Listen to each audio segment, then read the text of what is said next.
تاسو پلار هم شهید شوی؟ د تاسو پلار هم شهید شوی؟ د ټولو د تا پلار هم شهید شوی؟ د تا هم شهید شوی دی؟ د تاسو پلار پښې دې څه خله شوې؟ اوان دې خدای مړه کړه. تنها ته خوښ شوې پکې که نور څوک هم خوښ شول؟ ابا دې که مړ شو ستاسو کلی ستا کوڅې ته وطن والا په مینه ستاسو ړنګې دروازې ته وطن والا تېدلی نه شې؟ ښه یې؟ اجان پښې دې څه خله شوې؟ اوان دې خدای مړه کړه. تنها ته خوښ شوې پکې که نور څوک هم خوښ شول؟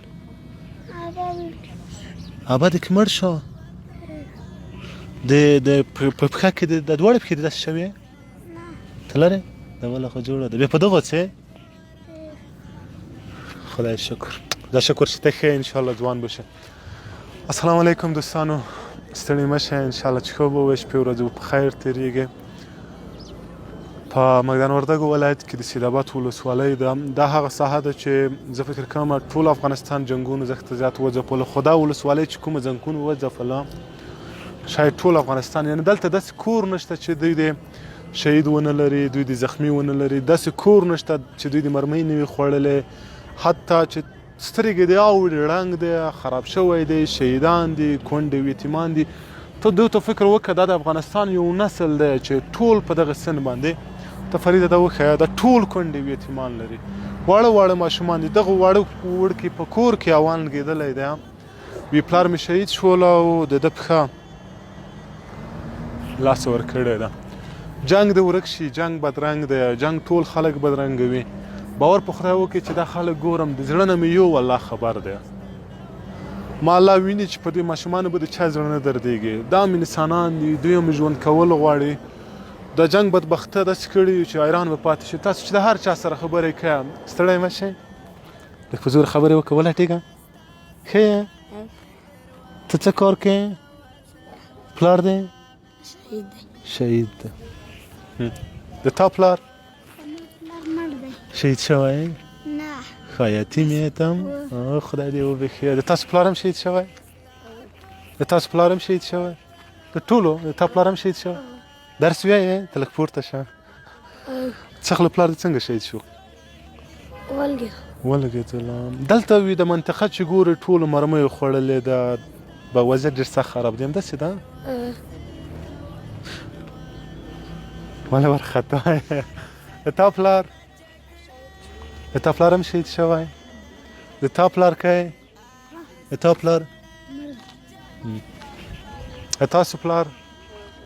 د تا پلار هم شهید شوی؟ د تا؟ لورکه د تا پلار؟ هی وشرمېدله. د تاسو پلار؟ د تاسو پلار هم شهید شوی؟ د تاسو پلار؟ ستړی مه شې. ښه یې؟ ته ماته وګوره، ولې داسې ګلالی یې؟ پلار دې شهید شوی؟ په کور کې مې څوک کار کا؟ کور کې مې څوک کار کا؟ ورکې د تا پلار؟ د تا هم شهید شوی دی؟ د تاسو پلار؟ د تا پلار هم شهید دی؟ اجان قربان. دا نه، دا تاسو چې ټول دلته ګورئ د ټولو پلارانو شهیدان شوي دي. په تاسو ټولو هېوادوالو مې غږ دا دی چې دا خلک د یاده مه وباسئ.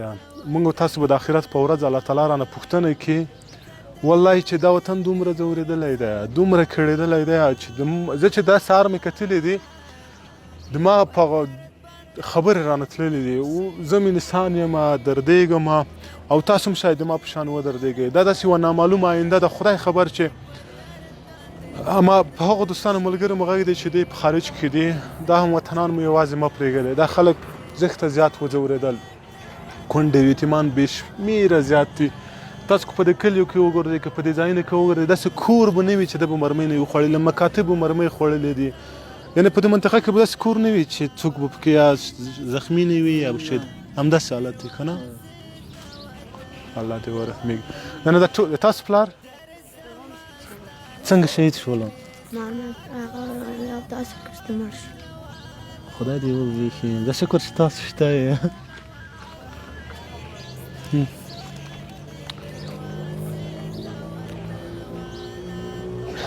یعنې زه داسې فکر کوم چې د افغانستان به تیږې تیږې دردېدلي وي او دا مې نن وکتل تاسو چې وګورئ د سړک په سر یعنې ونې داسې ونې دي چې ټولې سوي دي انسانان خو لا پرېږده راځئ د دې غمځپلې وطن دپاره یو ځای کار وکړو قسم درته کوم چې ګورم یې د زړه نه مې یو الله خبر دی یعنې دا خو مونږ ډېر کم شمېر راوغوښتل انشاءالله بیا به راځي او بیا به راځي او د دې غمځپلې وطن دپاره به یو ځای کار کوو کونډې او یتیمان دي واړه واړه ماشومان دي یعنې که تاسو د دې نه پوښتنه کوئ تاسو پلار ته ولې خفه شول ولې خفه شول شهید شول په فامیل کې څو نفره شهیدان لرئ که نه ته پلار شهید شوی ته تاسو تا پلار شهید شوی د تا د تاسو ټول او د تاسو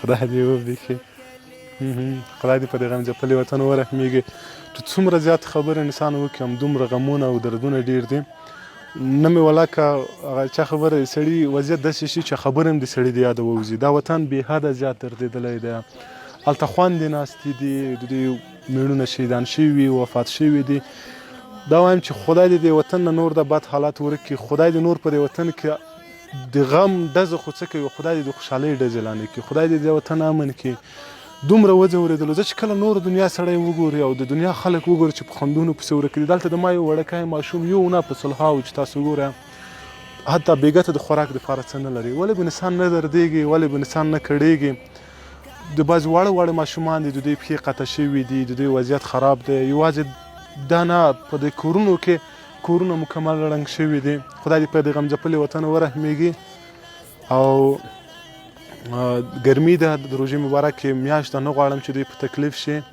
نو ډېر ماشومان مې دلته وکتل چې د دوی پلاران وضعیت خراب دی او یعنې زیاتره یعنې ټول یتیمان او دا داسې یوه ساحه ده چې هغه څوک چې د قندهار یا د کابل نه په دې لاین باندې ګرځي په دې ساحه کې به دوی حتما د حالات کتلي وي دلته کورونو مرمۍ خوړلې ونو دا څو وار مې د خبره یاده کړله خدای دې وکړي چې د غمځپلې وطن دپاره یو ځای کار وکړو خدای دې وکړي چې د وطن ورو د مشکلاتو نه ورک شي په تاسو ټولو دوستانو مې غږ دی هم چې راځئ خپل هموطنان یوازې مه پرېږدئ هم په نورو دوستانو مې غږ دی چې وردګو ولایت حتما راشئ ځکه دا ولایت خدای خبر یعنې باور په خدای وکړه چې بېحده وضعیت دلته خراب دی واړه واړه یتیمان یعنې دی چې ته ګورې د سړي زړه تکه تکه کېږي نور نه غواړم دوی دلته منتظر پرېږدم د دې خبرې اورېدل ډېر لوی زړه غواړي دغه وړه وړه ماشومانو ته کتل ډېر لوی زړه غواړي یو نه دی ته چې داسې ګورې ټول یو سن